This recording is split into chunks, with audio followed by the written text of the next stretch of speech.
Me escuchan bien ahí, ¿no? Sí, profesor. Sí. Bien, bien.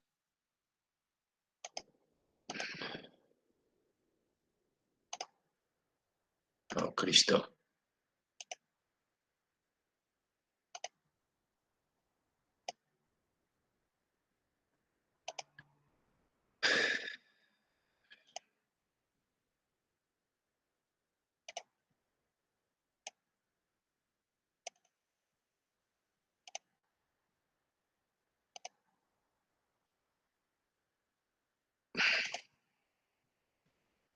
¿Se ve el cursor en la pantalla? Sí, profe. Sí, profe. Bien. Me imagino que alguna vez en la vida de ustedes han escuchado esta frase: nada se pierde, todo se transforma. Esta frase tiene implicancias muy grandes, no solo desde el punto de vista de la química, que es lo que vamos a ver hoy,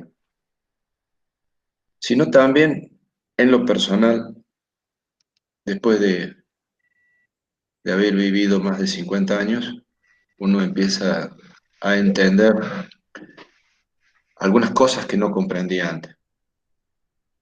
Yo siempre digo que cuando uno lee esta frase, nada se pierde, todo se transforma, uno toma conciencia de que nosotros en este mundo estamos de prestado. ¿Por qué digo esto?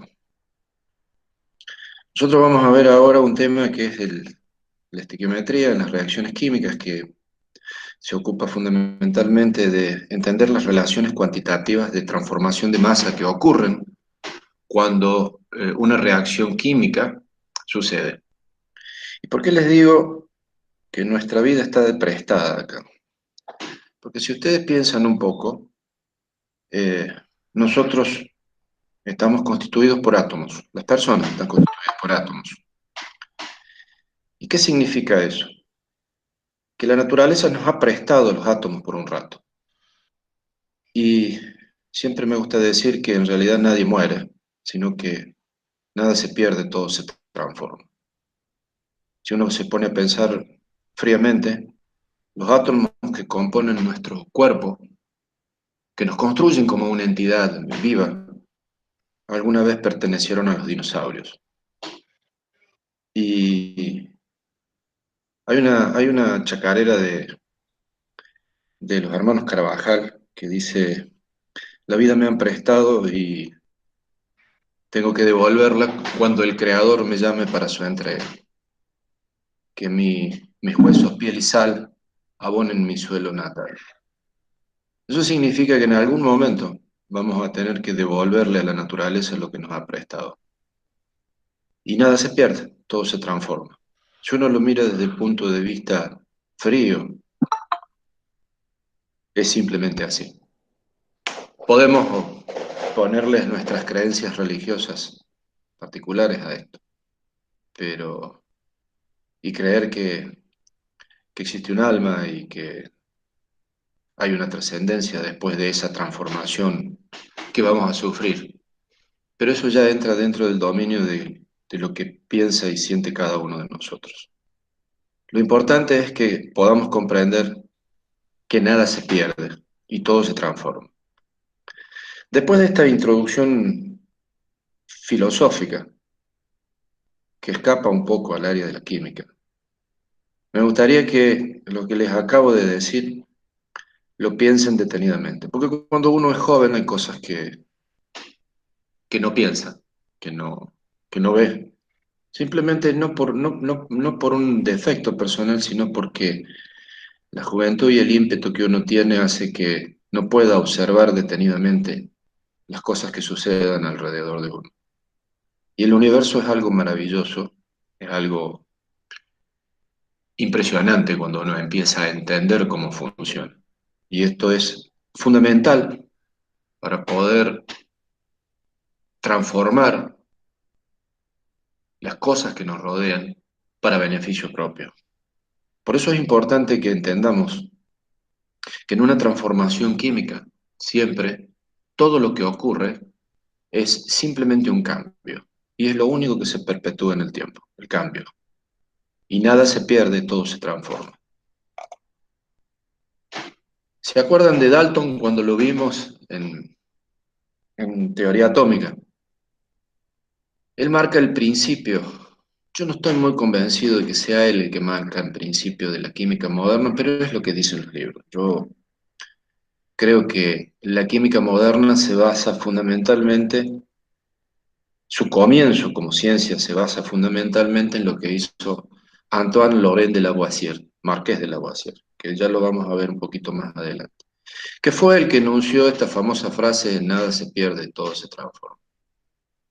No obstante, en los libros van a encontrar que alrededor de 1808, Dalton introduce sus postulados que van sentando la base, las bases o los cimientos para poder comprender cómo funciona nuestro universo. Yo les había contado que Dalton había robado, entre comillas, o tomado, mejor dicho, las ideas de Demócrito y empezó a trabajar con el concepto atomista que había introducido Demócrito en su momento. Y él plantea básicamente que la materia está formada por partículas independientes llamadas átomos, los cuales son indivisibles. Nosotros habíamos visto que si bien esta aseveración es correcta, no es del todo correcta porque los átomos sí son divisibles en partículas más pequeñas, en partículas subatómicas. Los átomos de un mismo elemento son iguales entre sí tanto en masa como en propiedades físicas y químicas. Eso es relativamente cierto hasta que entendimos que existen en la naturaleza elementos que tienen las mismas propiedades físicas, pero diferentes, perdón, que tienen las mismas propiedades químicas, pero diferentes propiedades físicas, que es el caso de los isótopos. Los isótopos se diferencian en masa, son átomos de un mismo elemento que tienen diferente cantidad de neutrones, se diferencian en masa, pero como las propiedades químicas están ligadas fundamentalmente a los electrones, están ligadas directamente a los electrones, no cambian esas propiedades químicas, sino que son las mismas por más que haya cambiado la masa, que es el caso típico del hidrógeno, del deuterio y del tritio. Químicamente se comportan igual, pero físicamente son diferentes. Los átomos de elementos diferentes son distintos en cuanto a masa y demás propiedades, tanto físicas como químicas. Eso es cierto. Los diferentes elementos que conforman la tabla periódica, que hoy conocemos que conforman la tabla periódica, son diferentes en masa y son también diferentes en sus propiedades químicas en cuanto a cómo se relacionan con los demás elementos de la tabla periódica. Yo, cuando les comenté cómo estaba estructurada la tabla periódica, para que les fuera más fácil de entender el comportamiento de cada uno de los átomos agrupados según características, les dije que cada uno de ellos tenía características humanas y les había comentado que los gases nobles eran los odiosos de la tabla periódica, que, que cada uno de ellos se comportaba de una manera particular y todo eso dependía exclusivamente de cómo era su configuración electrónica. Obviamente Dalton eso no lo sabía, pero intuyó esto en base a las experiencias que había hecho. Y por último, los compuestos se forman por la unión de átomos de los elementos correspondientes en una relación numérica sensible. Eso es cierto, porque los átomos se combinan entre sí para formar compuestos químicos, moléculas, o compuestos químicos, en realidad, como en el caso del enlace iónico, que no podemos hablar de moléculas. Lo interesante de esto es que entre ellos se unen de una manera especial para dar lugar a una especie de ensamblado de átomos, que lo único que tienden a hacer es a buscar un estado energético más cómodo para poder, digamos, disminuir toda la energía del sistema a través de la formación de enlaces. Y eso es básicamente lo que hace que se formen los compuestos químicos, cuando uno o más clases de elementos se unen en esa relación numérica sencilla. El ejemplo típico que podemos dar es el agua, en donde sabemos que hay una relación numérica sencilla de combinación entre los átomos de hidrógeno y los átomos de oxígeno para formar una molécula de agua. Ahora bien, la estequiometría es la parte de la química que se basa en el estudio de las relaciones cuantitativas de masas que ocurren en todas las reacciones químicas. Pero para poder entender eso tenemos que definir algunas cosas, como por ejemplo, ¿qué es la masa atómica? La masa de un átomo, es decir, cantidad de materia, está dada fundamentalmente por la cantidad de electrones, protones y neutrones, y sabemos perfectamente bien que es una masa muy pequeña, terriblemente pequeña, ¿sí? No la podemos ver. La masa de un átomo está expresada en unidades de masa atómica, es decir, UMAS. UMAS. Y para poder entender, como no podemos poner un átomo arriba de una balanza y medir su masa, o mejor dicho, pesarlo, porque eso no se puede hacer, son extremadamente pequeños, y no se va a poder hacer nunca tampoco.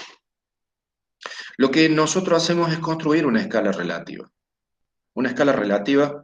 y decir cuánto más grande o más pequeño es un átomo con respecto a un átomo de referencia que conozcamos bien. Eso es una escala relativa. Siempre trabajamos con escalas relativas, porque, a ver, el kilómetro o el metro o el hectómetro o el decámetro, que son unidades de distancias, son unidades inventadas por nosotros. Y simplemente lo que hemos hecho es decir, tomar una distancia patrón, ¿sí? Una distancia patrón y ver cuántas veces cabe esa distancia patrón dentro de la distancia que queremos medir.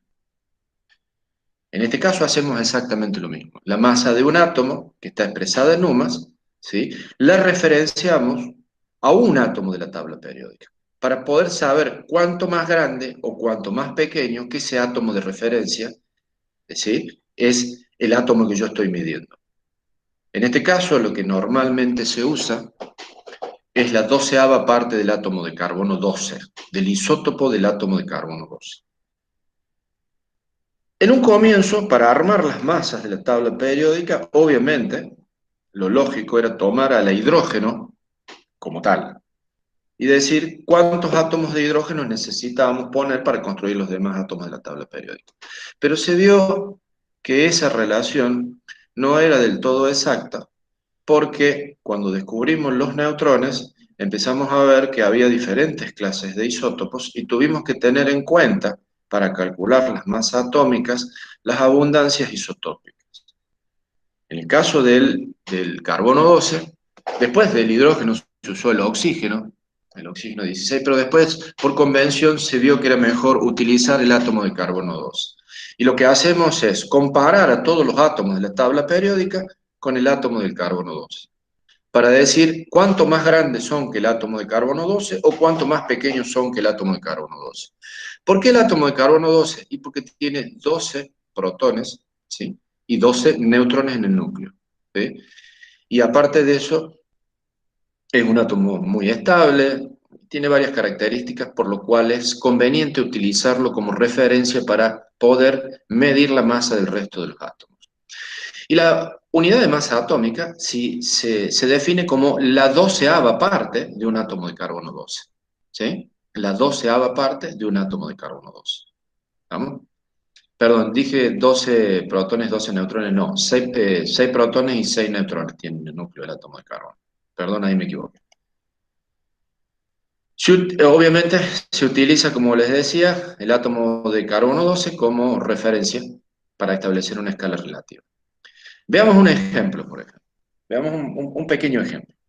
Experimentalmente se determina que la masa del átomo de hidrógeno es 8,4 o 40% de la masa del carbono 12. Es decir, que de la masa total del carbono 12, el hidrógeno tiene un 8,4%.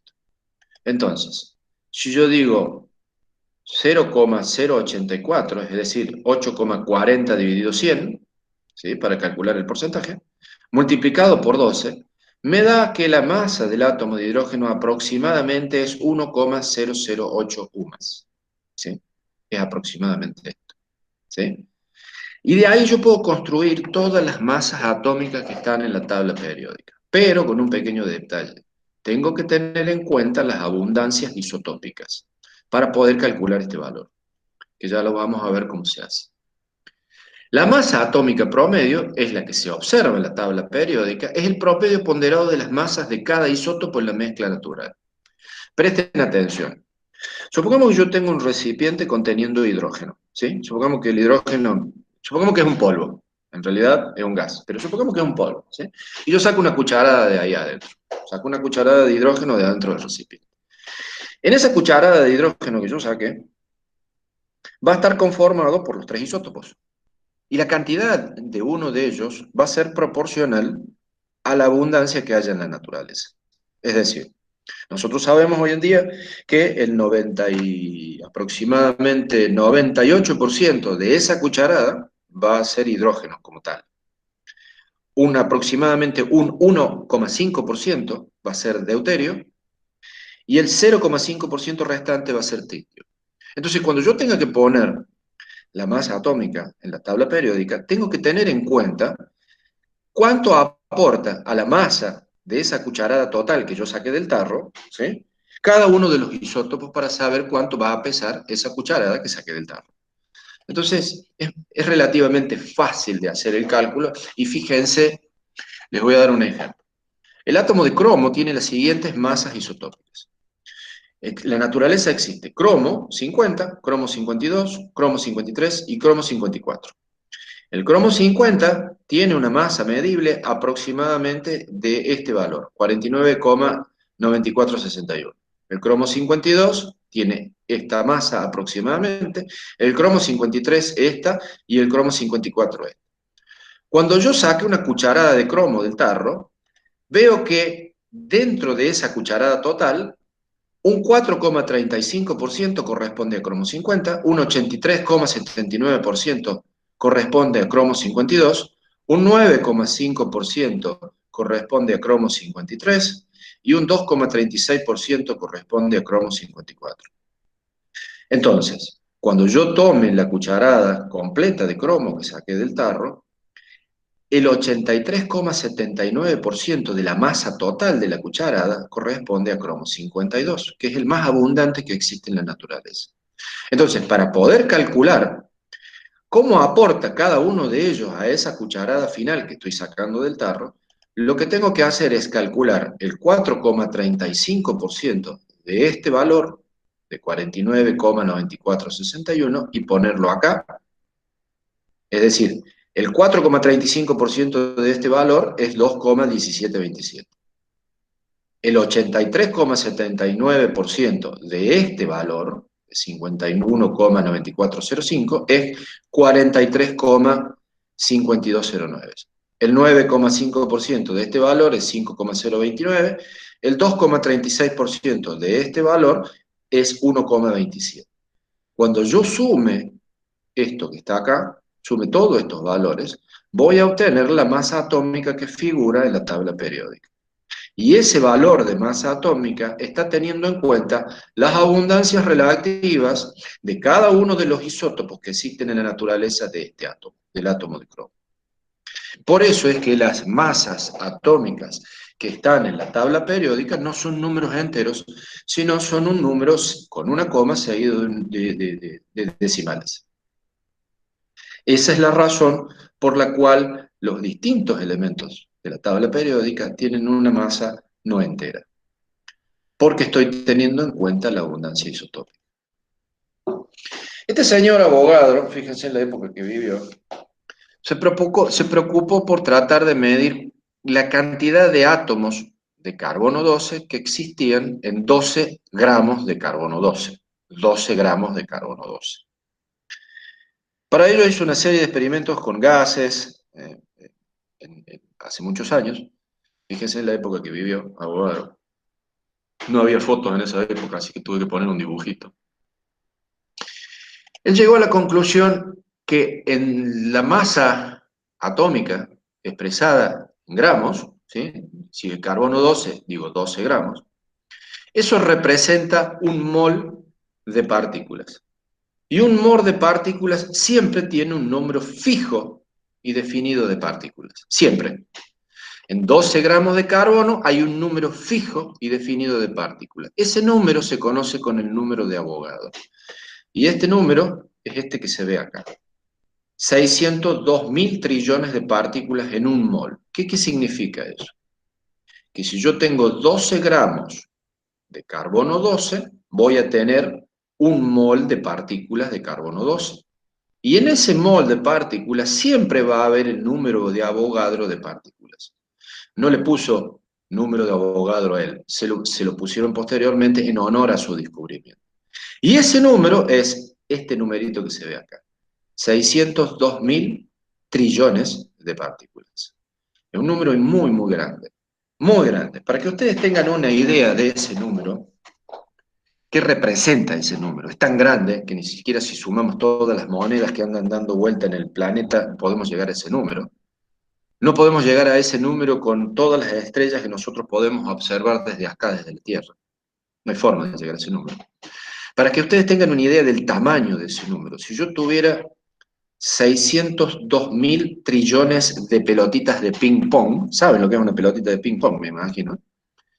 Si tuviera 602.213 trillones de partículas, podría recubrir todo nuestro planeta, con una capa de 3 metros de espesor.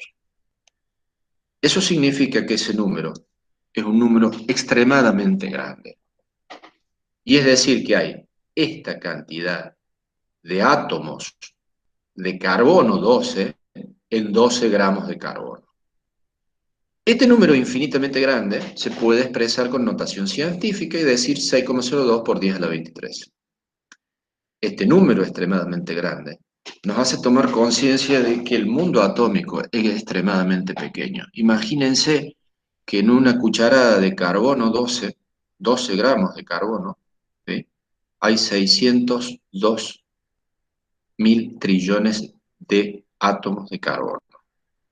Eso significa que los átomos son entidades extremadamente pequeñas. Y esa es la razón por la cual no las podemos ver. Un mol de átomo, de cualquier átomo que sea, siempre contiene 6,02 por 10 a la 23 átomos. Es un número terriblemente grande. Entonces, si yo expreso la masa atómica de cualquier elemento de la tabla periódica en gramos, ¿sí?, voy a tener un mol de esos átomos que estoy considerando. Supongamos que tengo 1 gramo de hidrógeno, porque la masa del hidrógeno es aproximadamente 1 gramo, perdón, una UMA. Si tengo un gramo de hidrógeno, ¿sí?, voy a tener 6,02 por 10 a la 23 átomos de hidrógeno. Si yo tengo 1 mol de átomos de oxígeno, el oxígeno pesa aproximadamente 16 UMAS.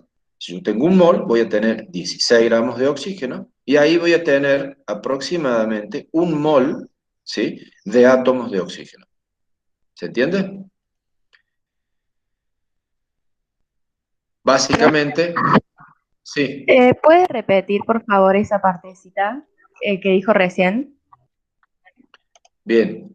Cuando yo tengo 1 mol de átomos, de cualquier átomo de la tabla periódica, voy a tener 6,02 por 10 a la 23 átomos cuando tengo 1 mol. ¿Qué significa eso? Que si yo expreso en gramos las masas atómicas que hay en la tabla periódica, voy a tener 1 mol de átomos. Si ustedes tienen una tabla periódica a mano, fíjense, por ejemplo, el átomo de hidrógeno tiene una masa de 1,0078 UMAS. Si yo tengo 1 mol de átomos de hidrógeno, no moléculas, átomos de hidrógeno, voy a tener 1,0078 gramos de hidrógeno, y ahí adentro va a haber 6,02 por 10 a la 23 átomos de hidrógeno. Pasa lo mismo con cualquier otro elemento de la tabla periódica, con oxígeno, por ejemplo. El oxígeno tiene una masa atómica de aproximadamente 16 UMAS. Si yo expreso esa masa atómica de 16 UMAS como 16 gramos, voy a tener allí adentro 6,02 por 10 a la 23 átomos de oxígeno, ¿sí? Y eso va a ser un mol y va a pesar 16 gramos. Esto sencillamente define cómo se combinan las masas en una reacción química. Veamos un ejemplo. ¿Cuántos moles de helio y cuántos átomos hay en 6,46 gramos de este gas? Supongamos que yo tengo un recipiente, ese recipiente contiene 6,46 gramos de helio y quiero saber cuántos moles representan esos 6,46 gramos de gas y en esos 6,46 gramos de gas, ¿cuántos átomos hay? Bien, vamos a la tabla periódica. La masa atómica del helio es 4,003 UMA. Un mol de helio, obviamente, van a ser 4,003 gramos. Y sabemos que siempre en un mol de cualquier cosa hay 6,02 por 10 a la 23 de lo que estamos considerando. En este caso, de átomos. Si tuviera un mol de zapatos, tendría 6,02 por 10 a la 23 zapatos. Si tuviera un mol de, no sé, de autos, tendría 6,02 por 10 a la 23 autos. No caberían en todo el planeta, obviamente. Si tuviera un mol de cualquier cosa, de lo que quieran, son siempre 6,02 por 10 a la 23. Yo sé que en 4,003 gramos de helio hay un mol de helio. En 6,46 gramos de helio va a haber X. Esto es simplemente una regla de 3 simple. 6,46 por 1 dividido 4,003, eso me da que hay 1,61 moles de helio en esta cantidad de gramos. Y yo sé que en un mol de helio hay 6,02 por 10 a la 23 átomos, en 1,61 moles voy a tener 9,695 por 10 a la 23 átomos de helio. ¿Sí? Es decir, en 6,46 gramos de helio va a haber 1,61 moles y 9,69 por 10 a la 23 átomos de helio. Esto es importante para entender cómo ocurren ciertas relaciones de masas en las reacciones químicas y poder predecir, por ejemplo, cuando yo utilizo dos reactivos diferentes para obtener un producto químico, cuánto es lo que se va a formar de ese producto de acuerdo a esa reacción, porque la cantidad que se forma de un producto depende de las cantidades de reactivos que yo estoy utilizando. Y esto es importante para poder entender cuáles son las relaciones de masas que ocurren en las reacciones químicas. ¿Cómo se define la masa de una molécula? Porque hasta ahora hemos hablado de átomos simples. El ejemplo que vimos es el átomo de helio. Bueno, para poder entender cuál es la masa total de una molécula, ya sea expresada en UMAS o expresada en gramos, si tengo moles de esa molécula, o un mol o lo que sea, ¿sí? Lo que tenemos que hacer es sumar la masa de todos los átomos que conforman esa molécula. Veamos un ejemplo. La molécula de cafeína, la cafeína es una molécula, es un compuesto químico conformado por carbono, hidrógeno, nitrógeno y oxígeno, que es un alcaloide que está presente en algunos vegetales. En el más común de todos, el café. El mate también tiene cafeína y el té también tiene cafeína. Pero nosotros relacionamos a la cafeína con el café.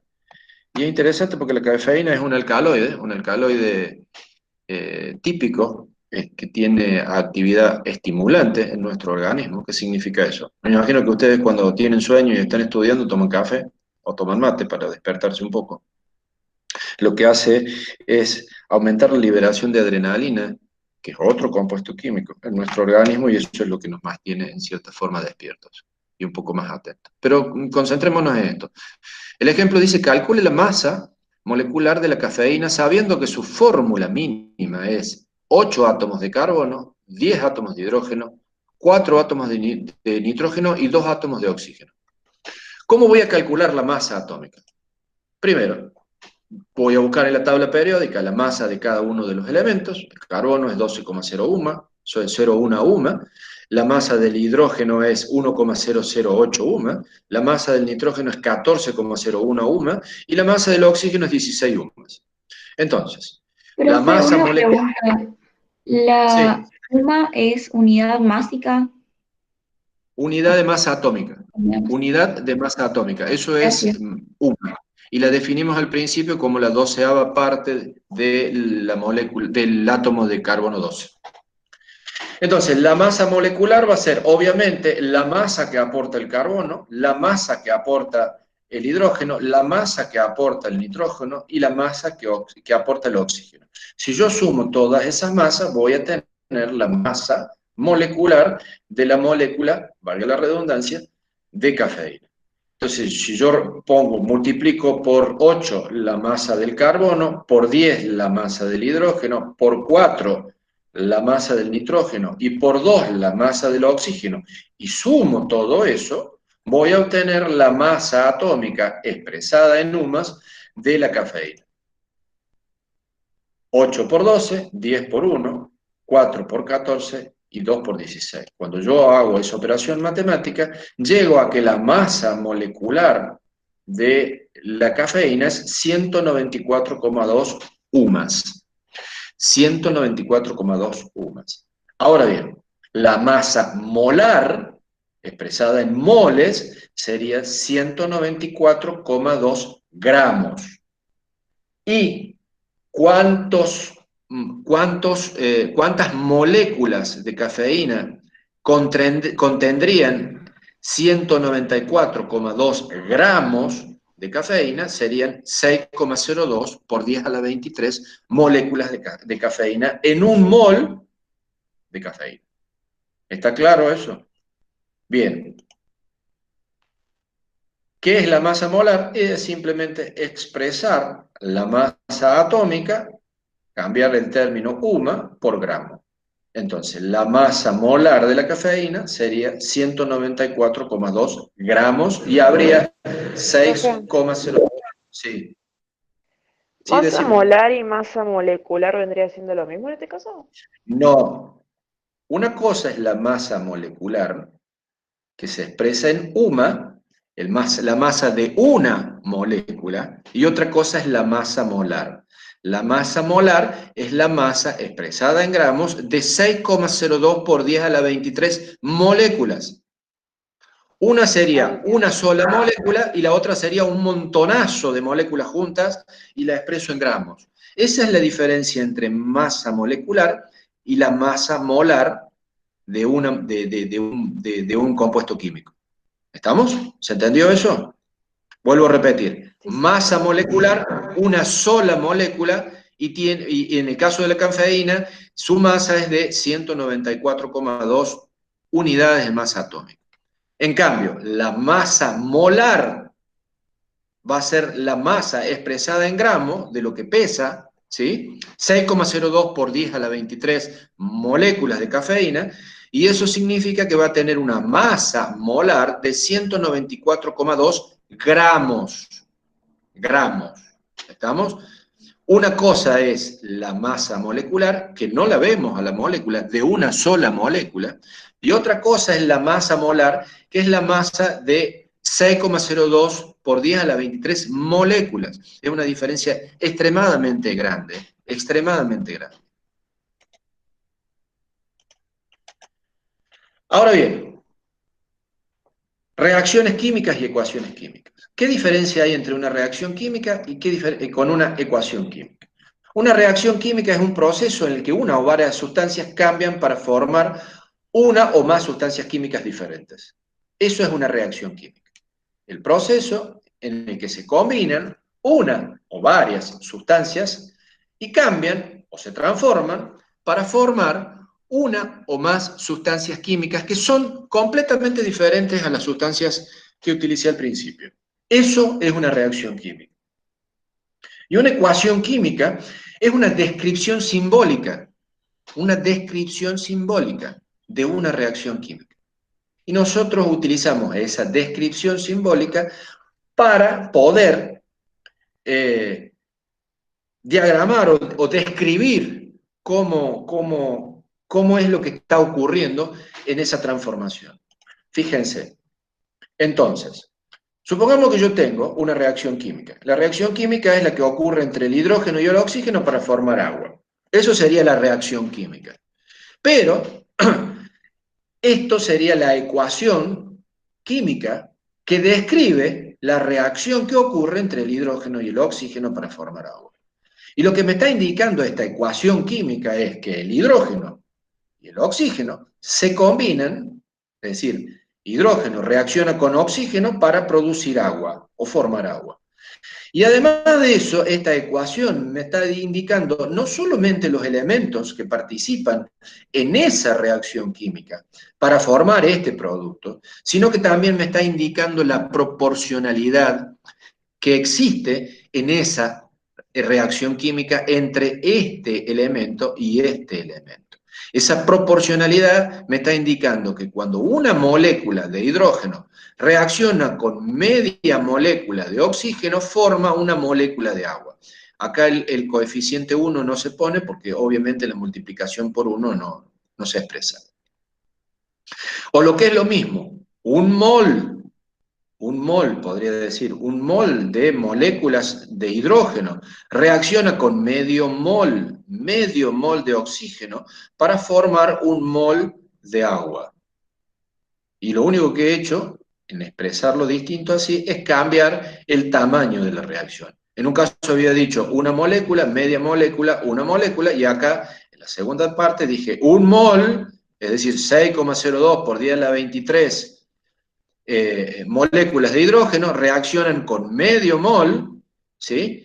3,012 por 10 a la 23 moléculas de oxígeno reaccionan para formar 6,02 por 10 a la 23 moléculas de agua. Profe, Sí, decime. ¿no son átomos? Bueno, acá yo estoy expresándolo, digamos, la ecuación yo puedo plantearla como si fuesen moléculas, porque esto es una molécula. Tengo dos átomos unidos, forman una molécula de hidrógeno. Y acá tengo dos átomos unidos, forman una molécula de hidrógeno. Y acá tengo tres átomos unidos y forman una molécula de agua. Yo tengo una molécula, media molécula, una molécula.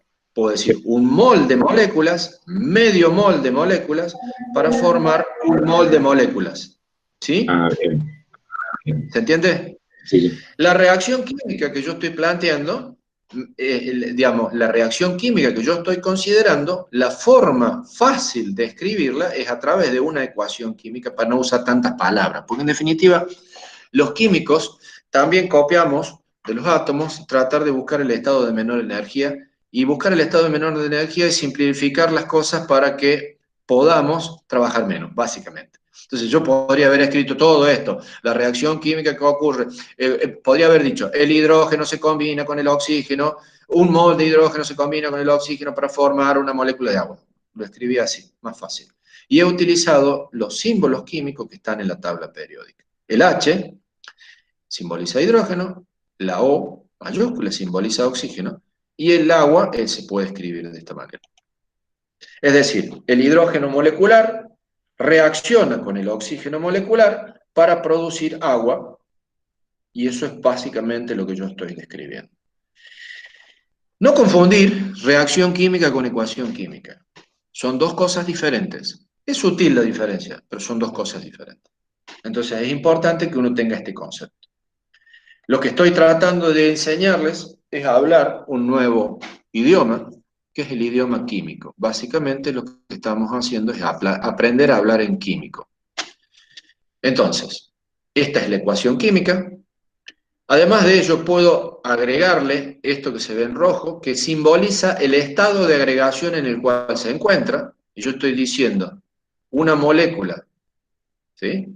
Estoy diciendo un mol de moléculas de hidrógeno en estado gaseoso reacciona con medio mol de moléculas de oxígeno en estado gaseoso para formar un mol de agua en estado líquido. Y esos subíndices representan el estado de agregación en el que se encuentra. Esto, que está acá, es una ecuación química. Esto básicamente es una ecuación química. Pero esto que les estoy mostrando acá, que parece una ecuación química, no lo es. Porque acá no ocurre ninguna transformación.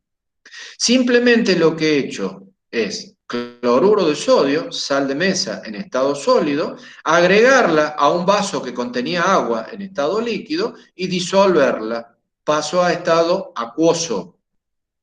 Esto no es una reacción química. Porque este cloruro de sodio en estado acuoso, si evaporo el agua por calentamiento, ¿qué es lo que ocurre? Vuelvo a obtener cloruro de sodio en estado sólido. En cambio, acá sí ha habido una transformación de la materia y el hidrógeno se combinó con el oxígeno para formar un nuevo compuesto químico, que es el agua. Esto es una ecuación química y esta es una ecuación que describe un proceso físico. La disolución del cloruro de sodio en agua es simplemente un proceso físico, no es un proceso químico. Esta es una clásica pregunta de examen. Los subíndices, digamos, entre paréntesis, lo que yo estoy escribiendo entre paréntesis, simboliza el estado de degradación en el que se encuentra eso. G es gas, L es líquido, S es sólido y AC medio acuoso. Este señor, Antoine Laurent, marqués de Lavoisier, fue el que postuló la famosa frase con la que empezamos la clase de nada se pierde, todo se transforma. Él llegó a la conclusión de que la materia no se crea ni se destruye, solo se transforma en un proceso químico. En un proceso químico simplemente hay transformación de la materia, pero no puedo crear ni destruir. ¿Por qué? ¿Por qué es tan importante esto? Yo siempre digo que la química deja de ser una protociencia para transformarse en una ciencia verdadera cuando aparece este tipo. El señor vivió en esos años.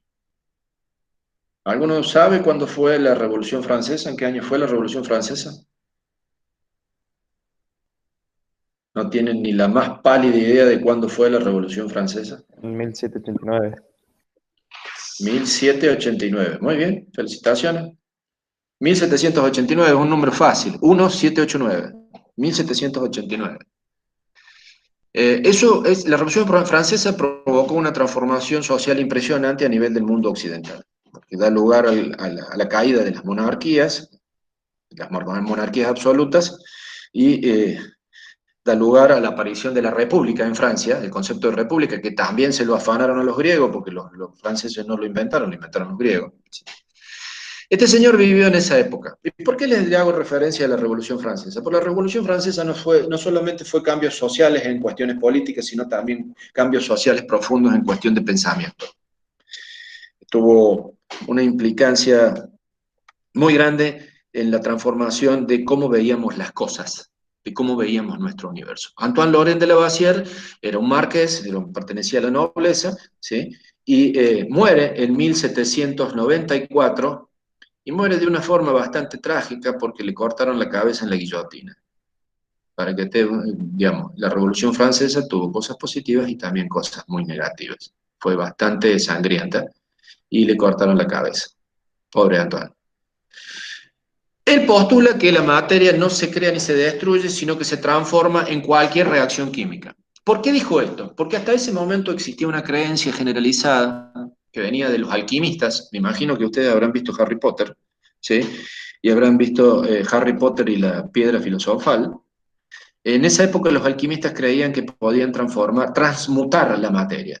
Obviamente lo hacían por una búsqueda de beneficio económico, básicamente, porque querían transmutar todas las cosas en oro.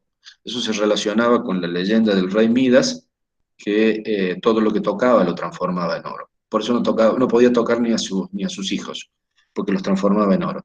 Bueno, los alquimistas creían que podían transmutar la materia en base a una reacción química. Podían hacer una reacción química con cualquier cosa para transformarla en oro.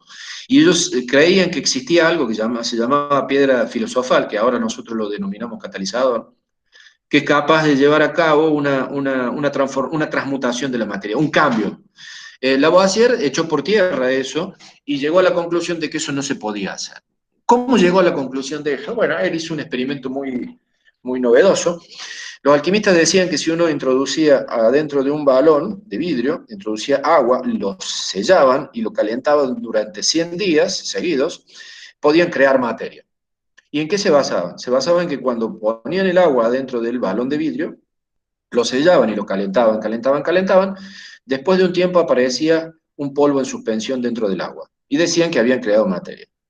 Antoine Laurent de Lavoisier, que era un tipo brillantemente inteligente, repitió el experimento. Y él dijo, esto no puede ser. Repitió el experimento, buscó un balón, puso el agua dentro del balón, lo selló herméticamente y calentó durante 100 días y, oh carajo, apareció el precipitado adentro. Dijo, esto no puede ser.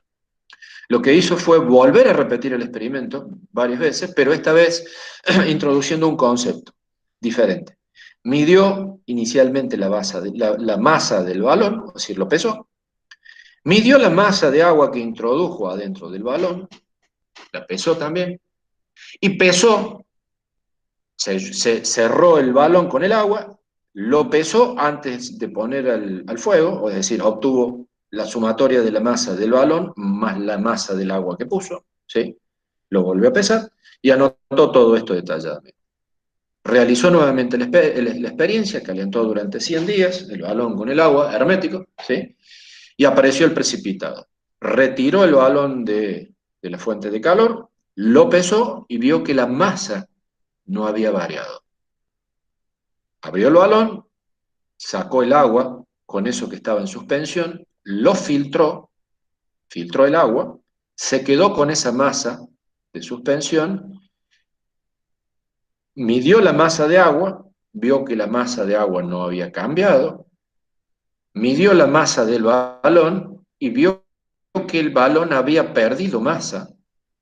Midió la masa del precipitado y se dio cuenta de que la masa, esa masa de precipitado, si la sumaba a la masa del balón final después de la experiencia, obtenía la masa inicial del balón. ¿Qué significaba eso? Que en el proceso de calentamiento se habían desprendido partículas de vidrio del balón y habían pasado a estar suspendidas en la masa de agua. Entonces él, repitiendo estas experiencias, llegó a la conclusión de que la materia no se podía crear ni destruir. Hizo una serie de experimentos posteriores y llegó a esta conclusión. La materia no se crea ni se destruye, solo se transforma. Y enuncia la famosa frase que dice, nada se pierde, todo se transforma. Nada se pierde, todo se transforma. Que para mí tiene implicancias filosóficas muy importantes. ¿Qué significa eso traducido a una reacción química? Que lo que está de un lado de la ecuación química tiene que estar del otro lado de la ecuación, pero reordenado de otra manera. Si yo pongo hidrógeno y oxígeno, cuando ellos reaccionen químicamente van a formar agua. Es decir, que lo que está de este lado de la ecuación tiene que estar exactamente del otro lado, pero reordenado, formando un nuevo compuesto químico. Y para eso, para que tenga la misma cantidad de átomos de este lado que de este lado, tengo que balancear la ecuación. Entonces, digo, un mol de moléculas de hidrógeno o una molécula de hidrógeno reacciona con medio mol de moléculas o media molécula de oxígeno para formar un mol o una molécula de agua. Fíjense, si yo tengo 2 átomos de hidrógeno de este lado de la ecuación, en el agua tengo 2 átomos de hidrógeno. Y si yo tengo media molécula, es decir, un solo átomo de hidrógeno, voy a tener un solo átomo de oxígeno, voy a tener un solo átomo de oxígeno. Y de esta forma lo que he hecho es balancear la ecuación en masa. Estoy diciendo que la masa de este lado tiene que ser igual a la masa de este lado. Nada más que reordenada de otra forma.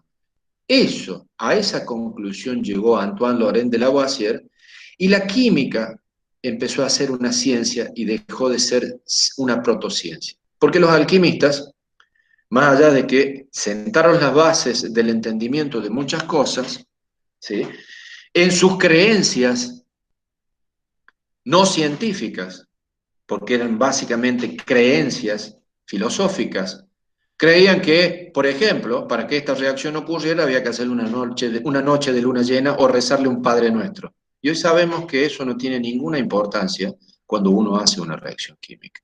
Y simplemente una reacción química está gobernada por fuerzas que hacen que los átomos se unan entre sí o se combinen entre sí para ocupar una estructura que les convenga.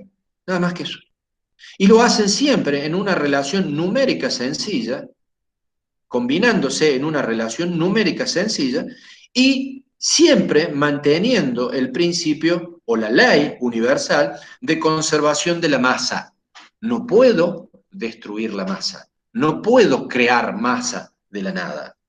Lo único que puedo hacer es transformarla, cambiarla, transformar.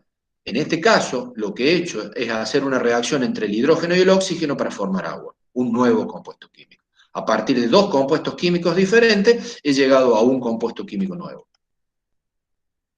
También lo puedo hacer en mayores cantidades. Si yo puedo poner 2 moles de hidrógeno, reaccionan con 1 mol de oxígeno para formar 2 moles de agua, y así todas las veces que quiera. Pero siempre se tiene que cumplir que lo que está de un lado de la ecuación tiene que estar del otro lado reordenado. Y las cantidades que tengo de un lado de la ecuación tienen que estar del otro lado igual. Las mismas cantidades, pero reordenado de otra forma. Eso es fundamental. Fíjense en este ejemplo. Tengo bromuro de calcio más nitrato de plata, que cuando reaccionan forman bromuro de plata y nitrato de calcio.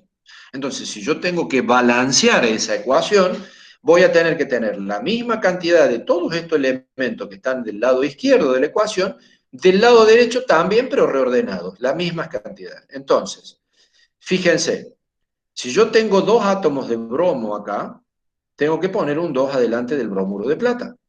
Si tengo 2 átomos de bromo, tengo que tener de este lado 2 átomos de bromo. Pongo un 2 acá adelante. Pero al poner un 2 acá adelante, voy a tener 2 átomos de plata. Debería ponerle un 2 acá adelante para que tuviera 2 átomos de plata. Y los iones nitrato, fíjense que ahora al multiplicar por 2 tengo 2 iones nitratos y acá tengo 2 iones nitratos. Tengo un solo átomo de calcio, un solo átomo de calcio. Esta ecuación de esta manera está balanceada en masa. Y si ustedes cuentan todos los átomos que hay de este lado, tienen que ser todos los átomos que hay de este otro lado de la ecuación. Tengo un calcio, 2 bromos, 2 bromos, 2 plata, 2 platas, 2 nitrógeno, 2 nitrógenos, 2 por 3, 6 oxígenos, 2 por 3, 6 oxígenos. Y la ecuación está balanceada en masa. Esto es importante porque, digamos, es importante ¿por qué? Porque existe una ley universal que la descubrió Antoine Laurent de Lavoisier, que es la ley de conservación de la masa, y esa se cumple siempre. Las leyes universales se cumplen siempre. Fíjense, ¿cómo se balancea una ecuación química? Primero que nada, hay que identificar correctamente reactivos y productos con sus correspondientes fórmulas químicas. Si yo no sé cuáles son los reactivos y cuáles son los productos, no voy a poder balancear. Entonces, esto es el ácido sulfúrico, esto es el hidróxido de potasio, esto es una sal, el sulfato de potasio, y esto es agua. ¿Cómo hago para balancear esto? Muy bien, fíjense cuánto hidrógeno tengo de este lado y cuánto hidrógeno tengo de este lado. ¿Cuánto azufre tengo de este lado? ¿Cuánto azufre tengo de este lado? ¿Cuánto oxígeno tengo de este lado? ¿Cuánto oxígeno tengo? ¿Y cuánto potasio hay de cada lado? Fíjense en un detalle. Acá tengo 2 átomos de potasio. En el sulfato de potasio tengo 2 átomos de potasio. Debería poner un 2 acá adelante para tener 2 átomos de potasio.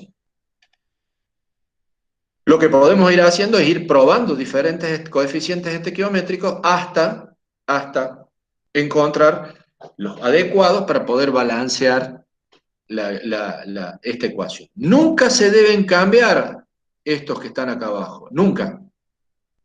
Esta es mi ecuación química, que representa una reacción química, y yo no puedo cambiar los subíndices. Lo que sí yo puedo hacer es poner acá coeficientes estequiométricos enteros adelante, enteros o fraccionarios adelante, de cada una de todas las fórmulas. Entonces, si yo pongo un 2 acá adelante del hidróxido de potasio, tendría 2 potasios que están simplificados acá. Digamos, están puestos acá.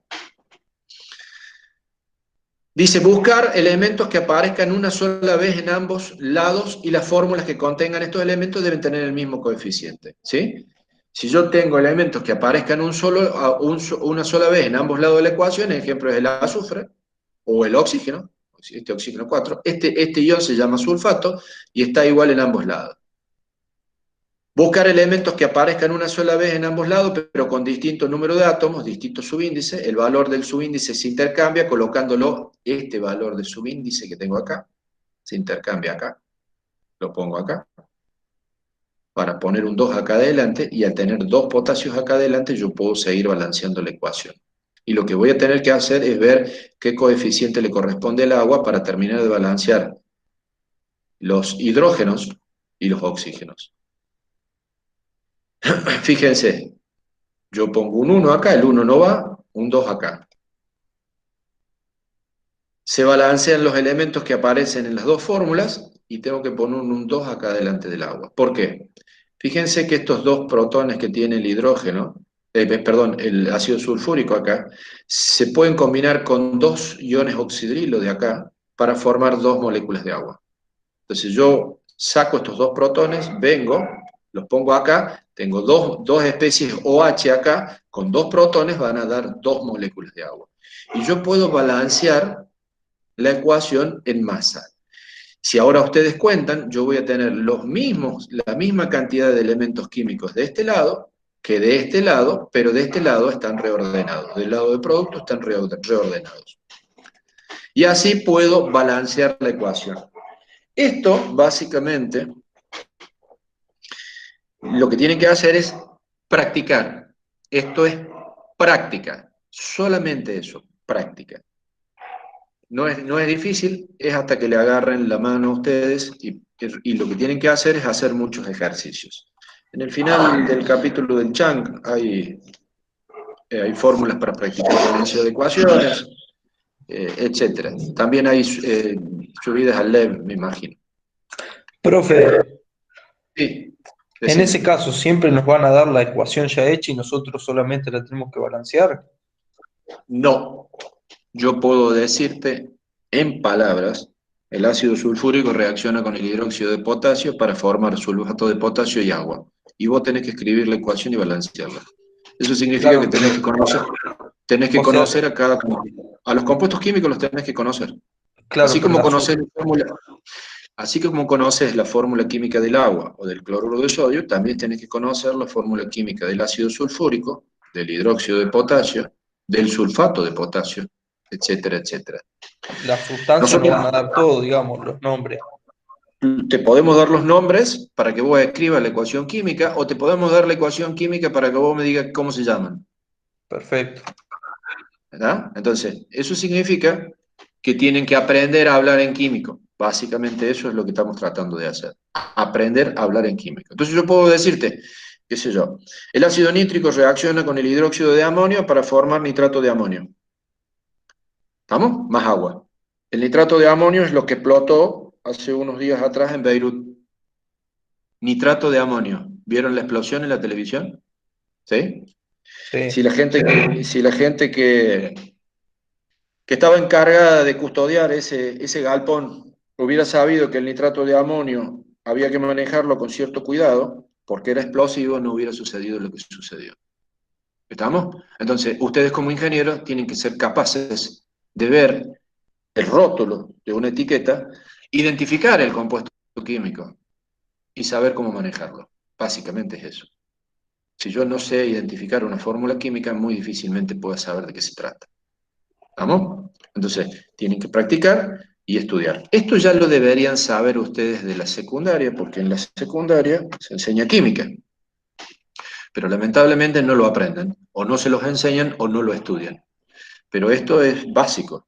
Tienen que saber los nombres de las sustancias químicas, cómo se combinan entre ellas, cuándo se forma un ácido, cuándo se forma un hidróxido. La combinación de un ácido y un hidróxido siempre da una sal, más agua, y las distintas clases de reacciones químicas que ocurren. Fíjense ahora, distintas clases de ecuaciones químicas. Fíjense, en esta ecuación química yo lo que tengo es carbonato de sodio, que en presencia de calor, este símbolo significa calor. Cuando yo caliento el carbonato de sodio, se descompone descompone para dar lugar a la formación de óxido de sodio y dióxido de carbono, que se va del medio de reacción como gas. O sea, cuando yo caliente el carbonato de sodio, se va a descomponer, provocando la liberación hacia el medio ambiente de dióxido de carbono. Esa reacción, como está escrita ahí, está balanceada. Y simplemente me fijo que van coeficientes 1, porque tengo dos sodios, un carbono, 3 oxígenos, 1 y 2 acá, son 3 oxígenos, esa ecuación está balanceada, y esos coeficientes no se ponen porque es multiplicación por 1. Esta reacción química es una clásica reacción de descomposición. Para que ustedes tengan una idea, esto es la reacción que se hace, por ejemplo, para fabricar cal. Esto en la naturaleza, el carbonato de sodio, se denomina mineral de calcita, y cuando yo lo caliento, lo descompongo térmicamente en óxido de sodio y en dióxido de carbono que se va. Esto es la cal viva. Cuando yo le agrego agua a esto, se forma hidróxido de sodio, ¿sí? Que es lo que utilizo yo para construcciones.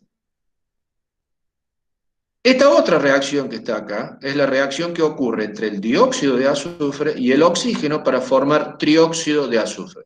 Este producto es terriblemente importante porque este producto, cuando se mezcla con agua, forma ácido sulfúrico.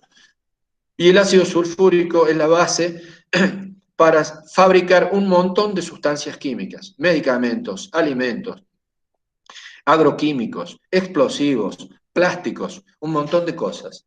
En Río Tercero, en Petroquímica Río Tercero, fabrican ácido sulfúrico y lo fabrican a través de la reacción entre el dióxido de azufre y el oxígeno, y para formar trióxido de azufre. Y el trióxido de azufre lo hacen burbujear sobre una solución acuosa para formar el ácido sulfúrico.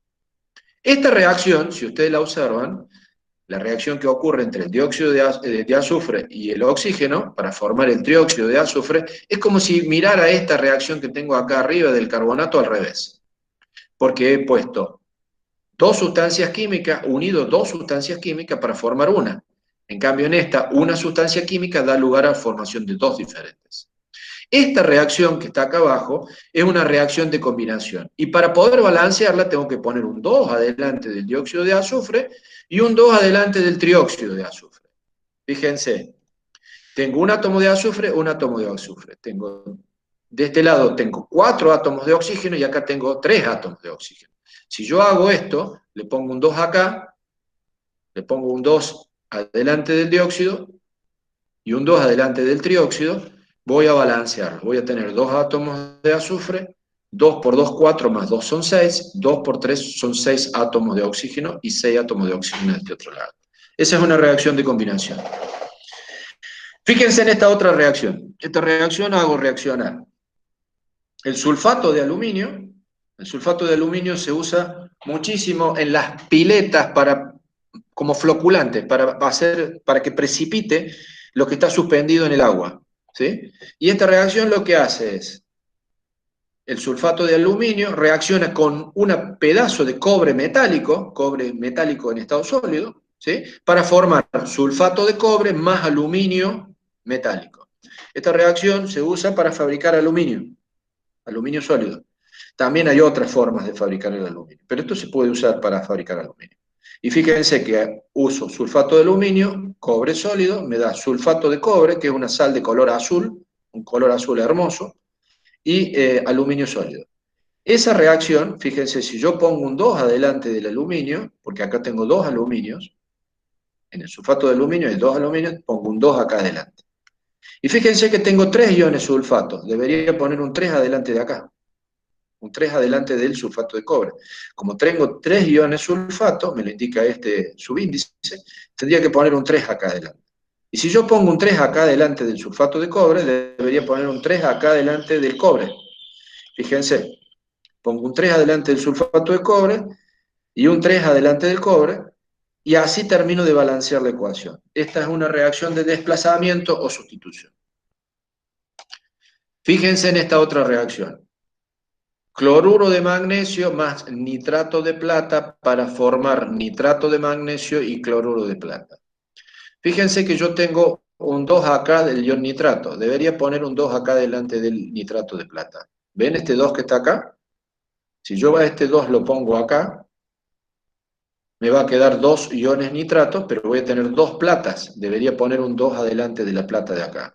Y si yo pongo un 2 adelante de la plata de acá, voy a tener 2 cloruros, que es este 2 que está acá. Entonces, cuando yo balancee esa ecuación, voy a poner, ¿sí?, un 2 adelante del nitrato de plata y un 2 adelante del cloruro de plata. Y ahí queda balanceada en masa. Y esa es una reacción de doble desplazamiento, metátesis o intercambio. Esta reacción es una reacción clásica de Profe, ¿cómo neutralización. dijo que se llamaba el compuesto anterior? La ecuación. Esto es nitrato de plata, cloruro de magnesio, nitrato de magnesio y cloruro de plata. Vuelvo a repetir, nitrato Gracias, de profe. plata, cloruro de magnesio, nitrato de magnesio, cloruro de plata. Reacción de doble desplazamiento, metátesis o intercambio. En esta otra reacción que está acá abajo, estoy haciendo reaccionar el ácido sulfúrico con el hidróxido de sodio para formar sulfato de sodio más agua.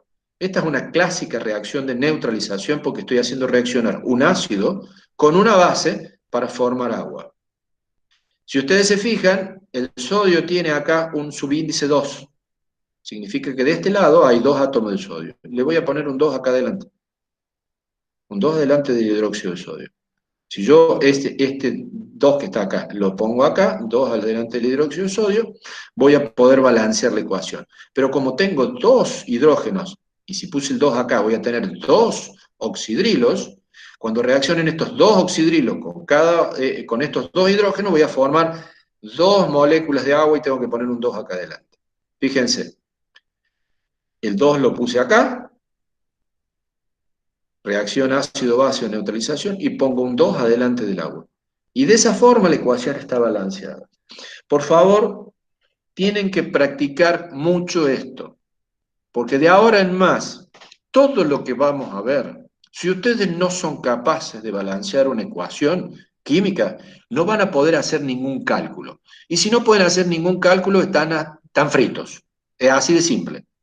Entonces, básico, saber los nombres de los compuestos químicos y poder escribir una ecuación química, ¿sí?, y poder balancearla. Si ustedes no pueden hacer eso, despídanse de la materia. Entonces, pongan las barbas en remojo y pónganse a estudiar y a hacer esto. Esto lo deberían saber de la secundaria. Lo deberían saber de la secundaria. Así que es básico para poder entender todo lo que viene de ahora en más. La materia empezó hoy. De ahora en más, todo lo que vamos a ver a posteriori es nuevo para ustedes. Hasta acá habíamos visto cosas que tendrían que haber visto en la secundaria.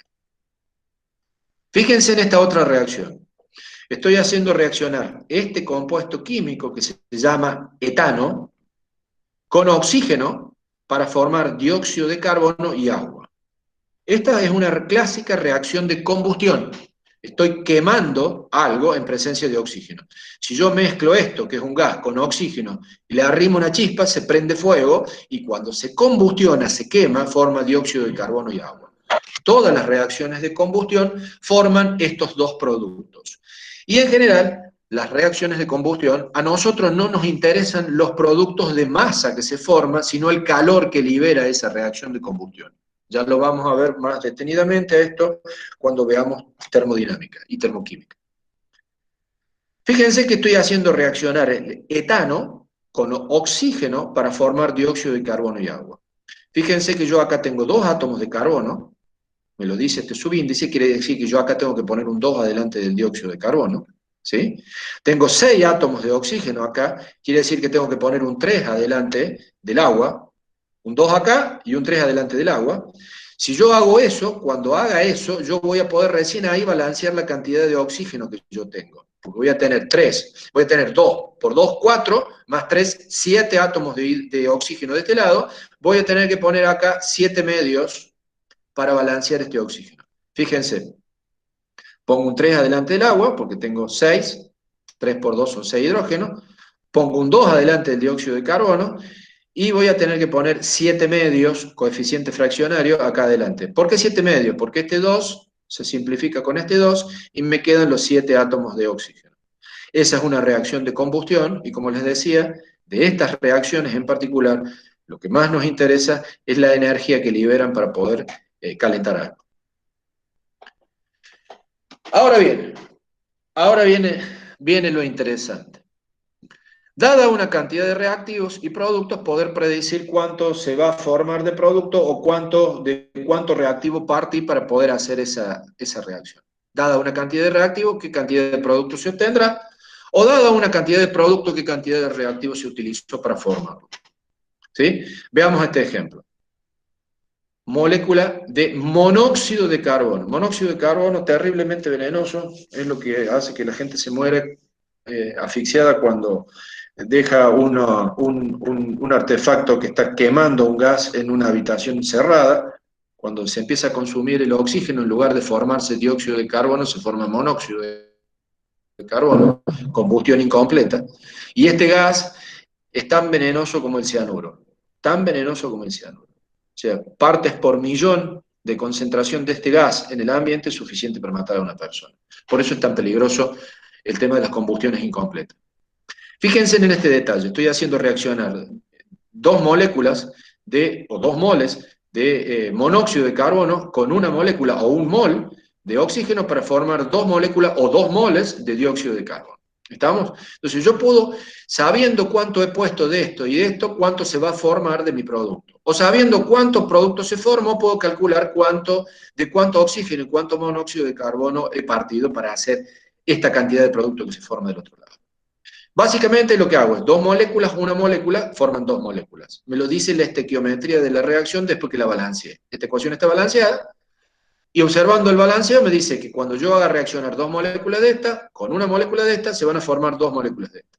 O lo que es lo mismo, 2 por 28 UMAS, porque esto tiene una masa de 28 UMAS, esto es 12 más 16, 28 UMAS, reaccionan con 32 UMAS, es decir, 16 más 16 UMAS, para la molécula de oxígeno, 32 UMAS, para formar 2 por 44 UMAS.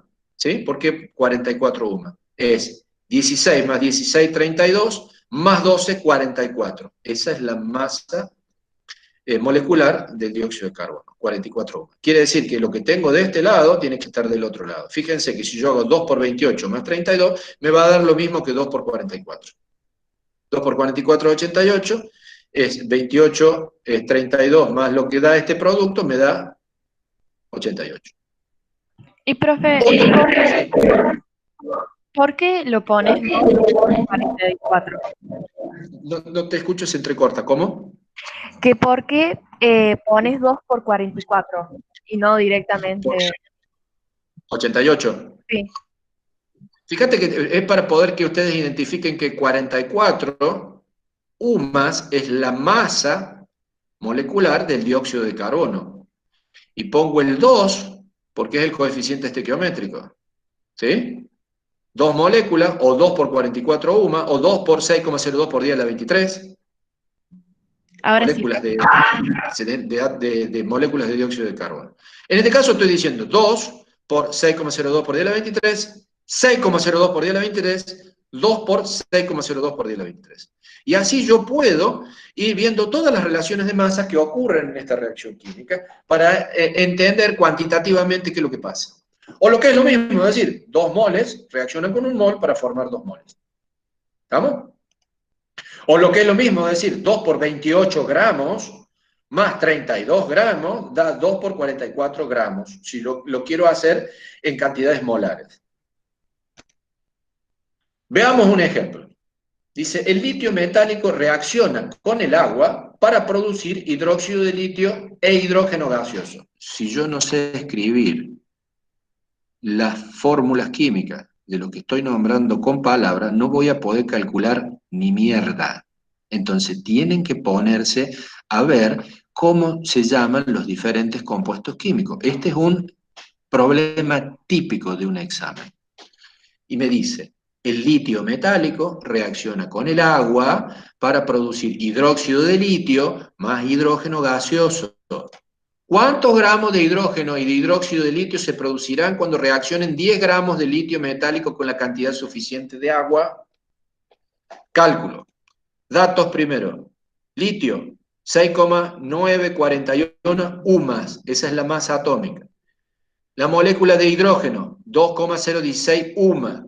El hidróxido de litio, 23,95 UMA. Yo podría haber no dado esto y haberle pedido que los calcularan a ustedes a estas cosas, ¿sí? Podría haberle dado los datos de la tabla periódica, la masa del litio, la masa del hidrógeno y la masa del oxígeno, y que ustedes calcularan todo esto. Me dijeran qué es cada cosa. Entonces, yo sé que el litio metálico, cuando reacciona con el agua, forma hidróxido de litio más hidrógeno. Litio más agua, hidróxido de litio más hidrógeno. Si yo no sé escribir esto, no puedo calcular nada. Nada, ¿eh? Entonces, ¿cuánto litio estoy poniendo? 10 gramos. Cantidad de agua, suficiente para que reaccione. Quiero saber cuánto se va a formar de esto y cuánto se va a formar de esto. Muy bien. Primero que nada, escribí la ecuación química, ¿sí? Y lo que hice fue, después de eso, balancearla. Fíjense, un litio. ¿Estamos? Un agua, que tiene 2 hidrógenos, acá tengo 2 hidrógenos, acá tengo uno más, 3. No está balanceada, pero tengo un oxígeno. Lo que yo podría hacer es poner un 2 acá adelante, un 2 acá adelante, un 2 acá adelante, o lo podría balancear de otra forma, poner un medio acá. Si yo pongo un coeficiente fraccionario de un medio, la balanceo igual. Les recomiendo que usen números enteros para no complicarse la vida, pero se puede balancear de cualquier forma. Fíjense, si yo pongo un 2 acá, un 2 acá, un 2 acá, acá queda un 1. Si yo divido a todo esto por 2, me quedaría un medio acá. Un 1 acá, un 1 acá y un 1 acá. Lo importante es que de esta forma he balanceado la ecuación. ¿Qué significa esto? Que 2 moles de litio reaccionan con 2 moles de agua para formar 2 moles de hidróxido de litio y 1 mol de hidrógeno gaseoso que se va de la reacción. Entonces, puse 10 gramos. 10 gramos, ¿sí? Esta ecuación me está indicando que 2 por 6,941 gramos de litio van a formar esta cantidad de hidrógeno, 2 gramos de hidrógeno. Es decir, 2 moles de litio van a formar 1 mol de hidrógeno. O expresado en gramos, 2 por 6,941 gramos de litio van a formar 2,016 gramos de hidrógeno.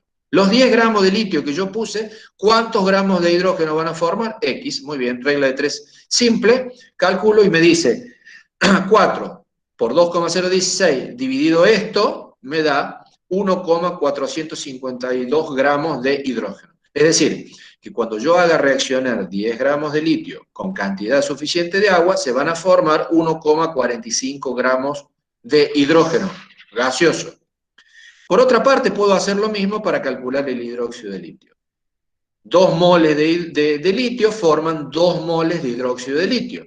10 gramos de litio van a formar ¿cuántos gramos de hidróxido de litio? Fíjense que he puesto 2 por 6,941 gramos de litio, forman 2 por 23,95 gramos de hidróxido de litio. Cuando yo haga reaccionar mis 10 gramos de litio, se van a formar 34,59 gramos de litio. La respuesta del problema es que cuando yo haga reaccionar 10 gramos de litio, se van a formar 1,4 gramos, acá hay un error, esa D no va, 1,4 gramos de hidrógeno y 34,6 gramos de hidróxido de litio aproximadamente. Esto es lo más complicado, y es lo que va siempre en los parciales. Reactivo limitante. Los reactivos no siempre están presentes en las cantidades estequiométricas. ¿Qué significa eso? Que puede haber alguno que esté en mayor cantidad o en menor cantidad. No están en las cantidades estequiométricas exactas. Pero lo que se va a formar siempre del producto está determinado por la cantidad de uno de esos reactivos. En este caso, del reactivo que limita la cantidad de producto que se forma. Fíjense, uno de los reactivos va a estar siempre en exceso y otro de los reactivos va a estar siempre en defecto. ¿Sí? El reactivo que está en el exceso, ¿qué es lo que va a ocurrir cuando pase la reacción química? Va a quedar parte de él sin reaccionar. Y el otro reactivo que está en defecto, ¿sí? Va a reaccionar completamente y ese reactivo que está en defecto es el reactivo que limita la cantidad de producto que se va a formar. Ese es el reactivo limitante. Ese es el reactivo limitante. La cantidad de producto que se forma siempre depende del reactivo que está en defecto y es el que limita la cantidad de producto que yo voy a obtener en una reacción química. Para saber cuál es el reactivo limitante, siempre yo recomiendo trabajar en moles, no en gramos, en moles, y comparar esos moles con la ecuación química balanceada. Es decir, primero han identificado con nombre y apellido los compuestos químicos con los que están trabajando. Luego han escrito la ecuación química que describe esa reacción química que está ocurriendo. Y después de eso han balanceado correctamente en masa a esa ecuación química para que todo lo que esté de un lado esté del otro pero reorganizado. Una vez que han hecho eso, con las cantidades que les da el problema de datos, con las cantidades que tienen del dato del problema, pueden identificar quién es el reactivo limitante y quién es el reactivo que está en exceso. Y en base a esa identificación pueden calcular cuánto es el producto que se va a formar. Fíjense en esta reacción. La urea, que tiene esta fórmula molecular, es un material ampliamente utilizado como fertilizante y se obtiene mediante la siguiente reacción química. El amoníaco reacciona con el dióxido de carbono para formar urea más agua. Se hacen reaccionar 637,2 gramos de amoníaco con 1.142 gramos de dióxido de carbono, y la pregunta es, ¿cuántos gramos de urea se van a formar?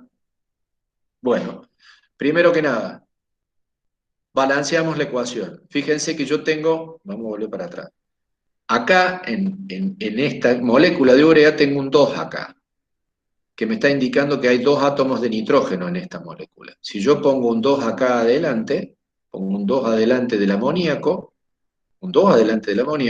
para empezar a balancear la ecuación. Tengo un solo carbono, tengo 2 oxígenos, voy a tener un oxígeno acá y un oxígeno acá, y tengo 2 hidrógenos que deberían haber salido de acá porque acá no los tengo. Tengo 2 hidrógenos en el agua. Si yo pongo un 2 acá adelante, la ecuación se balancea. Y fíjense, tengo la ecuación balanceada, saco datos de la tabla periódica, calculo las masas atómicas de cada una de las especies involucradas, en este caso el amoníaco tiene una masa atómica de 17,25 UMAS, el dióxido de carbono 44 UMAS, la urea, puedo calcular la masa atómica de la urea como les mostré cómo se calculaba, y me dice que es 637,2, perdón, la urea tiene una masa de 60,49 UMAS. Tengo de masa de partida de amoníaco 637,2 gramos y de masa de partida de dióxido de carbono 1.142 gramos. Entonces, tengo la ecuación balanceada. Lo primero que voy a decir es... Profe, ¿qué es la AC que está en el carbono? En el... acuoso, disuelto en agua. Esto hace acuoso. Esto es líquido, esto es gas y esto es gas. Esos subíndices me indican el estado de agregación en el que está. Y la urea está disuelta en el agua que se forma. Fíjense que mi ecuación química me está diciendo que 2 moles de amoníaco reaccionan con un mol de dióxido de carbono para formar un mol de urea más un mol de agua. Eso es lo que me indica el balanceo de la ecuación. Y eso es la ley de conservación de la masa. Todo lo que está de un lado de la ecuación está del otro lado reordenado. Bien. Ahora bien, estoy poniendo 637 gramos de amoníaco y 1.142 gramos de dióxido de carbono. Lo que tenemos que hacer ahí es calcular cuántos moles estoy poniendo de cada uno de ellos. Entonces, lo primero que digo es 637 gramos de amoníaco es lo que tengo. Yo sé que 17,25 gramos de amoníaco es un mol, 637 gramos es 36,9 moles. O lo que es lo mismo, este número que está acá, 637, lo divido directamente por este número y obtengo este numerito que está acá, el de 36,9. Vuelvo a repetir. Este número, 637,2, lo divido por este número, 17,25, y obtengo este número, 36,9 moles. ¿Qué significa eso? Que estos 637,2 gramos de amoníaco son 36,9 moles de amoníaco. Hago lo mismo para el dióxido de carbono. Si yo hago la reacción, fíjense, si yo parto de esta cantidad, voy a obtener esta cantidad de moles de urea. Muy simple, esto por 1 dividido 2 me da 18,5. 36,9 por 1 dividido 2 me da 18,5. Cuando yo ponga esta cantidad de moles de amoníaco, debería obtener esta cantidad de moles de urea. Ahora bien, si yo a este número del dióxido de carbono, 1142, lo divido por 44,01, voy a obtener la cantidad de moles de 25,94, que es lo que estoy poniendo de dióxido de carbono. Si yo hago el cálculo, usando el dióxido de carbono, fíjense, me dice que un mol de dióxido de carbono proporciona un mol de urea. Es decir, que si yo pongo 25 moles de dióxido de carbono, voy a tener 25 moles de urea del otro lado. Y fíjense que en un caso estoy obteniendo 18,5 y en el otro estoy obteniendo 25,9. ¿Esto qué significa? Que el dióxido de carbono está en exceso y el amoníaco está en defecto. Y el que va a determinar cuánta cantidad se va a formar es el amoníaco. Porque por más que yo ponga dióxido de carbono acá para que reaccione, lo único que voy a poder hacer es formar 18,5 moles de urea. ¿Qué significa eso? Que si yo trabajara con la cantidad de amoníaco, con la cantidad de dióxido de carbono, tendría que haber puesto 52 moles de amoníaco. Pero no los tengo esta cantidad. En cambio, los 36,9 moles de amoníaco van a reaccionar con 18,5 moles de dióxido de carbono, y la diferencia entre estos dos números, entre 18,5 y 25,94, es la cantidad de moles de dióxido de carbono que no van a reaccionar y van a sobrar al final de la reacción. Es decir, que el amoníaco es el reactivo limitante, ¿sí? Y el reactivo que está en exceso es el dióxido de carbono. ¿Y cuánto es lo que se va a formar en moles cuando yo haga esto? Es 18,5 moles de urea. Si yo a estos 18,5 moles de urea lo multiplico por este valor, 60,44, me va a dar la cantidad de urea que se formaron. ¿Se entendió? Este ejercicio siempre recomiendo que uno lo haga utilizando moles, porque es fácil de ver rápidamente quién está en exceso y quién está en defecto, porque al trabajar con moles yo puedo compararlo con la ecuación química balanceada. Porque la ecuación química balanceada me está diciendo 2 moles de esto reaccionan con un mol de esto para formar un mol de esto y un mol de esto. Si yo trabajo en moles, puedo comparar directamente para saber. Y luego lo único que tengo que hacer, como la pregunta es ¿cuántos gramos?, es multiplicar la cantidad de moles que se obtuvieron y pasarlo a gramos. Yo sé que un mol de urea son 60,49, 18,5 van a ser 1117,22 gramos de urea. Fíjense que si yo hago esta diferencia, me van a dar la diferencia de moles de dióxido de carbono que están sobrando.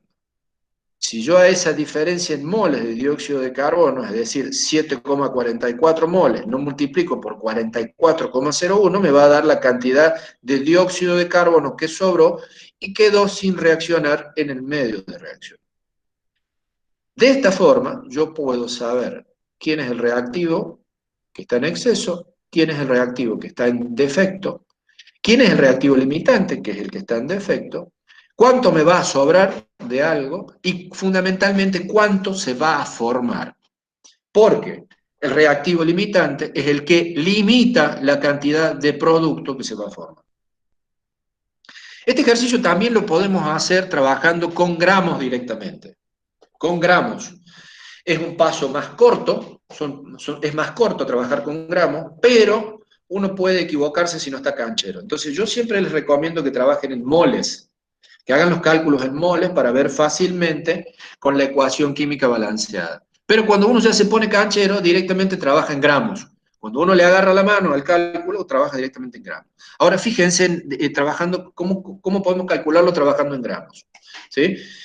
Está balanceada la ecuación, yo sé que 34 gramos de amoníaco reaccionan con 44 gramos de dióxido de carbono para formar 60,44 gramos, 49 gramos de urea y 18 gramos de agua. ¿Sí? Directamente puse en gramos. ¿Por qué 34? Es porque es 2 por 17,25 me da 34. 637 debería formar 1117,22. En cambio, si trabajara con los 1142 gramos de dióxido de carbono, debería formar 1566,43 gramos de urea. Obviamente, si yo trabajo con los 637 gramos de amoníaco, solo voy a utilizar 814,51 gramos de dióxido de carbono, pero estoy poniendo 1142, estoy poniendo más de lo que necesito. Pero si yo trabajara en el cálculo con los 1142, debería haber partido de 893 gramos de amoníaco. Y fíjense que 893 gramos de amoníaco es mucho más que lo que realmente tengo de amoníaco. Por eso, el reactivo limitante en este cálculo sigue siendo el amoníaco y el reactivo en exceso sigue siendo el dióxido de carbono y lo que se forman son los 1117 gramos de urea. Y lo que está sobrando son los 327,49 gramos de dióxido de carbono, que es la diferencia entre este número, que es lo que utilizamos para poder formar la urea, y la cantidad que puse inicial. Si yo hago la diferencia entre estos dos números, voy a obtener este número que está acá. Y el proceso de cálculo es un poquito más corto. Pero hay que manejarlo con cuidado porque uno se puede equivocar cuando compara con la ecuación balanceada. Profe, Sí, ahí para decime. sacar el 814 ese, y que estaba remarcado en azul, es la regla de 3 simple, ¿no? Sí, 814 Sí, es muy simple. Yo sé que 34 gramos reaccionan con 44. 637 van a reaccionar con 814. claro, sí, sí, listo. Y los 637 todo otros se dos saca por regla, valores. Ah, listo. todo se saca por regla de 3 simple. Los valores estos que están acá en rojo, Claro, estos claro. valores, Eso. estos valores que están en rojo es muy simple. 637 gramos por 60 dividido 34 me da 1117. Y en este caso, 1142 por 60 dividido 44 me da 1566. Perfecto. ¿Estamos? Gracias, profe. Son todas reglas de 3 simples. Todas reglas de 3 simples. ¿Estamos? Bien. Otra cosa importante, el rendimiento de una reacción química. Aun cuando yo ponga cantidades estequiométricas de los reactivos, puede ocurrir que no obtenga la cantidad teórica de producto máxima que se podría formar. ¿Por qué puede ocurrir eso? Y porque he trabajado en condiciones no óptimas. A ver, la ley de conservación de masa es una ley universal que rige los destinos de todo lo que ocurre en nuestro universo. Y eso se cumple siempre, no se puede violar. Pero en las reacciones químicas puede ocurrir que esa reacción que ocurrió no tuvo toda la eficiencia necesaria para ocurrir y obtengo menos producto que la cantidad teórica que debería haberse formado. Puede ocurrir que esas condiciones de trabajo no sean las óptimas para alcanzar la máxima cantidad de producto posible. Eso ocurre a veces, ¿por qué? Porque no hay la temperatura adecuada, la presión adecuada, porque los reactivos tenían impurezas que determinaron que la cantidad de producto que se formó no es la adecuada, etcétera, etcétera, etcétera. Entonces yo tengo que hablar de rendimiento de reacción para tener una idea de la eficiencia con la que esa reacción química ocurrió. Y el rendimiento de reacción se compara con el rendimiento teórico que yo podría haber obtenido si yo hice la reacción en condiciones adecuadas. Fíjense, rendimiento teórico es la máxima cantidad teórica de producto que se puede formar de acuerdo a la estequiometría de la reacción que yo tengo. E indica la eficiencia de una reacción química. Y es un número que puede fluctuar entre 0, no me dio nada, y 100% máxima eficiencia. En el medio voy a obtener un rendimiento de reacción. Fíjense, un ejemplo. Se hacen reaccionar 2 moles de agua con 2 moles de hidrógeno con 1 mol de oxígeno. Y lo primero que me dirían ustedes, y bueno, si yo hago reaccionar 2 moles de hidrógeno con 1 mol de oxígeno, debería obtener 2 moles de agua, porque eso es lo que me indica a mí la reacción química. 2 moles de hidrógeno, 1 mol de oxígeno da 2 moles de agua. Pero resulta que cuando yo hice la reacción química, obtuve 1,8 moles de agua. No me dio 2 moles. Yo sé que mi rendimiento teórico, si hubiera obtenido los 2 moles de agua, hubiera tenido un 100% de conversión de los reactivos en productos. Es decir, si hubiera obtenido 2 moles de agua, el rendimiento de la reacción hubiera sido del 100%. Pero como obtuve 1,8, el rendimiento de la reacción fue solo del 90%. Eso significa que tuve una eficiencia del 90% en la producción de agua.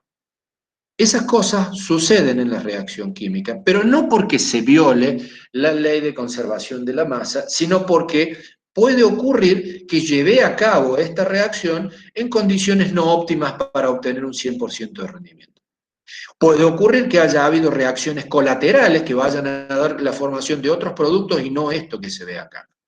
Puede ocurrir que los reactivos de partida no hayan estado totalmente puros y hayan tenido algunas impurezas, por ende, el rendimiento de la reacción baja.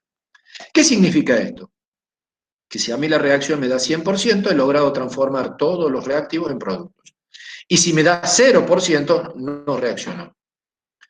¿Cuándo me va a dar 0% de rendimiento? Y cuando yo ponga estos dos compuestos químicos en un recipiente, en unas condiciones en donde no reaccionen entre sí. Por ejemplo, una temperatura muy baja. Si yo logro calentar esto a una temperatura adecuada, esto va a reaccionar para formar agua. ¿Estamos? En este caso, el rendimiento de la reacción fue del 90%. Esta otra cosa que hay que tener en cuenta, que es la pureza de una sustancia química. Es la máxima cantidad de sustancias de interés presente en un material determinado. Y eso es la pureza. Y esto, la pureza de una sustancia química, determina muchas veces la eficiencia con la que va a ocurrir una reacción química. Presten atención. La pureza puede fluctuar, obviamente, entre 0 y 100. 100% de pureza es esa sustancia química y no es otra. Pero puede ocurrir que adentro de esa sustancia química haya impurezas y hagan fluctuar el valor. 0% de pureza no es esa sustancia, es otra cosa, obviamente, son extremos. Supongamos, veamos un ejemplo. Consideremos que yo tengo una muestra de cloruro de sodio que tiene 97% de pureza. 97% de pureza. ¿Qué significa eso? Que no es cloruro de sodio solamente, sino que hay algo más allá adentro. Hay una impureza. Supongamos que, ustedes saben que el cloruro de sodio se saca de la naturaleza en las salinas. Hay depósitos minerales que se conocen como salinas, ¿sí? El cloruro de sodio se conoce como halita, el mineral de halita con H, ¿sí? Se saca de la naturaleza. Para utilizarlo en la cocina tenemos que purificarlo, sacarle las impurezas, sacarle la tierra con la que viene, básicamente. Yo tengo una muestra de cloruro de sodio que tiene 97% de pureza. ¿Qué significa eso? Que hay en 100 gramos de muestra voy a tener 97 gramos de cloruro de sodio y 3 gramos de mierda, de porquería, de impureza. ¿Está claro? Voy a tener 3 gramos que cualquier otra cosa. Entonces, me dice, calcule la masa de cloruro de sodio presente en 10 gramos de muestra. Muy bien. En 100 gramos de muestra, porque me estoy trabajando en porcentaje, 97%, voy a tener 97 gramos de cloruro de sodio puro y 3 gramos de mierda, de impureza. Y en este otro caso, si yo hago la regla de 3 simple, digo 10 gramos, en 10 gramos voy a tener 9,7 gramos de cloruro de sodio, y el resto, los 0,3 gramos siguientes, son las impurezas con las que venía la muestra. ¿Por qué es importante esto? Porque si yo voy a hacer una reacción utilizando este cloruro de sodio que tiene esta pureza, tengo que tener en cuenta su pureza para la cantidad de producto que se va a formar. No se va a formar una cantidad de producto igual que si esto tuviera una pureza del 100%. ¿Se entiende? Entonces, cuando yo hago cálculos de cualquier naturaleza, tengo que tener en cuenta la pureza de los materiales con los que yo estoy trabajando para poder predecir la cantidad de producto que se va a formar. Básicamente, es eso. Vamos por acá. ¿Alguna pregunta, algo que quieran consultarme? ¿Algo que Profe, quieran? Sí, decime. ¿vamos a tener la tabla periódica en los exámenes? En los exámenes normalmente no usamos la tabla periódica porque los datos que ustedes necesitan de masas atómicas ya se los vamos a dar nosotros, básicamente eso es. Nosotros les vamos a dar a ustedes los datos que necesiten para hacer los